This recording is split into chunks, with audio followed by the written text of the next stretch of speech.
हम सब ज़्यादा से ज़्यादा पैसा बनाना चाहते हैं, लेकिन साथ में ये भी चाहते हैं कि बहुत सारा पैसा आ जाए और मेहनत भी ना करनी पड़े। आज मैं इसी के बारे में बात करूँगा। आमतौर पर पैसा दूसरों को कोई प्रोडक्ट देकर या कोई सर्विस देकर कमाया जाता है, लेकिन अगर आपको वाकई में कुछ ज़्यादा ही कमाना है तो सिर्फ इसी से काम नहीं चलेगा। You also have to be good at what you do.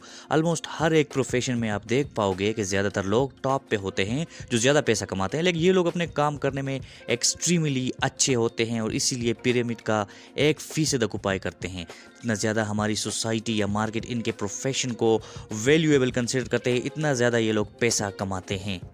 इसी तरह जो लोग अपने काम में स्किल्ड नहीं होते हैं या वो ऐसे प्रोफेशन में जो कि वैल्यूएबल नहीं होता, तो ऑब्वियसली ये लोग बहुत कम कमाएंगे। यही लोग इस पिरामिड के बॉटम में आते हैं।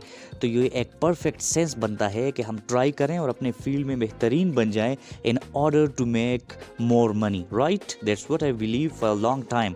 और बाज़ लोगों के लिए एक बेहतरीन स्ट्रेटजी भी हो सकती है, लेकिन अगर आप इस रास्ते पर चलेंगे तो जल्द ही आपको रियलाइज़ हो जाएगा कि टॉप पे ये कंपटीशन और इस तक पहुंचने का कंपटीशन इज़ एब्सोल्युटली ब्रूटल।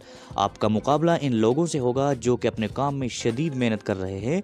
बाज़ औक़ात इसके अलावा सब कुछ भी लोग भूल जाते हैं। न सिर्फ ये बल्कि कुछ फील्ड्स में आपको ज़्यादा पैसा कमाने के लिए 0.01% में होना चाहिए। जी, फॉर एग्जाम्पल ओलंपिक्स में सिर्फ चांस मिलना ही ऑलरेडी इंसेनली मुश्किल तरीन काम है, लेकिन फ़र्क यहाँ पैसा कमाने में जो है वो जो आदमी पहले नंबर पर हो और एक आदमी 4th नंबर पर हो, तो ये एब्सोल्युटली स्टैगरिंग काम है। और कई दफ़ा तो इनकी परफॉर्मेंस का फ़र्क 10th ऑफ ए सेकेंड के बराबर हो जाता है। ये कितना कट थ्रोट कंपटीशन हो सकता है। Now don't get me wrong, top 1% में होना या टॉप 20% में होना किसी भी जगह में अमूमी तौर पर मुनासिब पैसा कमाने के लिए सफिशिएंट होता है, लेकिन यहाँ मेरा ये पॉइंट है, मैं यहाँ बताना चाह रहा हूँ कि एक बहुत बड़ा अर्निंग गैप है जो इन लोगों में अपने फील्ड में टॉप पर हैं और जो नहीं है। Well, over the time luckily I found that you don't actually need to be the best to make good money, बल्कि एक और रास्ता भी यहाँ मौजूद है जहाँ आपको ज़्यादा मेहनत की ज़रूरत नहीं करनी पड़ेगी, लेकिन ऐसा करने से आपकी मार्केट वैल्यू बढ़ेगी। एंड क्वाइट सिंपल, एक स्किल में वर्ल्ड क्लास बनने के बजाय अपने आप को अपने एग्जिस्टिंग स्किल सेट में एक और कम्प्लीमेंट्री स्किल्स को ऐड कर दें। That's it. और अच्छी बात, आपको इस स्किल में एक्स्ट्रा ऑर्डिनरी भी नहीं होना, बस एवरेज से काम चल जाएगा, क्योंकि ज़्यादातर केसेस में good plus good is equal to greater than excellent. और जितने ज़्यादा रेलिवेंट स्किल आपको कंबाइन करोगे, इतना अपने आप को वैल्यूएबल बनाओगे। ये बहुत स्ट्रेट फॉरवर्ड आइडिया है जो कि बहुत से लोग मिस कर देते हैं। अब देखिए यहाँ, लेकिन मेरा मानना ये है कि अपनी मार्केट वैल्यू और अपनी अर्निंग पोटेंशियल बढ़ाने का ये एक बेहतरीन ऑप्शन है। क्या आपने कभी गौर किया है कि कुछ लोग आपकी तरह स्किल्ड या स्मार्ट नहीं होते, लेकिन आपसे ज़्यादा पैसा वो कमा लेते हैं? पता है वो क्या करते हैं? They just simply combine a new useful skill together. They just simply combine a few useful skill together और ऑलमोस्ट बाय डिफ़ॉल्ट वो अपने न्यू फील्ड के टॉप 1% बन जाते हैं, क्योंकि इनके मुकाबले में कोई होता ही नहीं।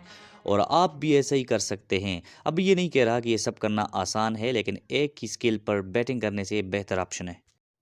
इसके बरक्स, जितना ज़्यादा आप किसी चीज़ में डीप जाएंगे तो मीनिंगफुल इम्प्रूवमेंट इतनी ही मुश्किल हो जाती है।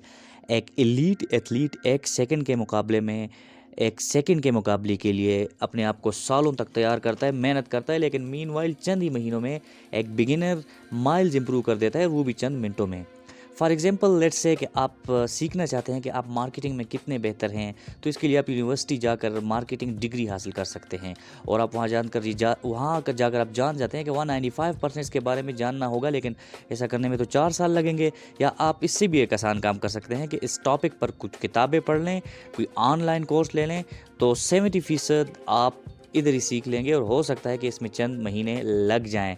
सो you won't be an expert sure, लेकिन यहाँ अबाव एवरेज होंगे, विच इज़ गुड इनफ। इसी दौरान आपको एक्स्ट्रा 10% सीखने को मिलेगा।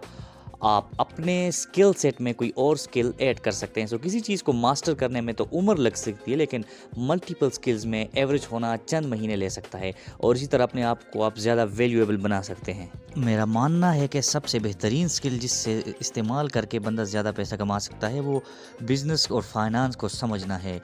न सिर्फ अपने स्किल्स में जिसमें आप काम कर रहे हैं बेहतरीन होना काफ़ी है, बल्कि इसको समझना भी ज़रूरी है। आपके पास चाहे कोई भी फील्ड हो, ये नहीं होगा तो हम किसी भी चीज़ को यहाँ पे एम्पलीफाई नहीं कर पाएंगे। सिंपल सी बात है ये।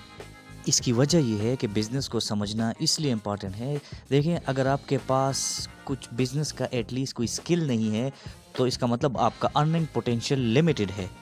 आप जो भी करते हैं आप उसमें बेस्ट हो सकते हैं, लेकिन अगर आप सिर्फ एक एम्प्लॉय हैं, आप सिर्फ अपना टाइम, इसका मतलब फिक्स सैलरी के लिए ट्रेड कर रहे हैं और आप गालिबन ये बिल्कुल भी नहीं करना चाहते, तो इवेंचुअली आप एक फ्रीलांसर बन जाते हैं, खुद काम करना चाहते हैं या बिजनेस ओनर बन जाते हैं।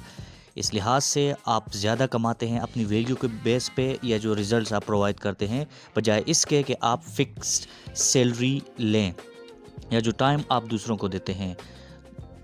यहाँ पे मेरा सीधा साधा कहने का मतलब ये है कि आप अपनी इनकम को लिमिटेड सारी उम्र नहीं रख सकते।